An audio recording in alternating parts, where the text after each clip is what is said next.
Hello, I am Pankaj Sharma from Brain League Learning.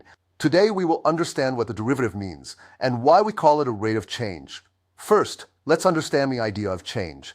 Imagine a graph of a straight line. We get 2 points.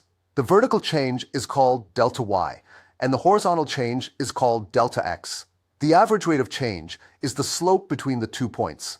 Now, we want the instantaneous rate of change. We shrink delta x to almost 0, so the second point moves closer to the first. This is when we replace delta with the letter d, and we use a limit. Using function notation, we write the same idea like this. The derivative of f of x is the limit as h goes to 0 of f of x plus h minus f of x over h. Now, let's connect this to real life. Imagine a car.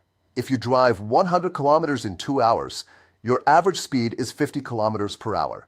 But the speedometer shows the instantaneous speed, which is the derivative, how fast the position changes at one instant. So in summary, the derivative tells you how fast y is growing or shrinking at one exact moment. That is the heart of rate of change in calculus.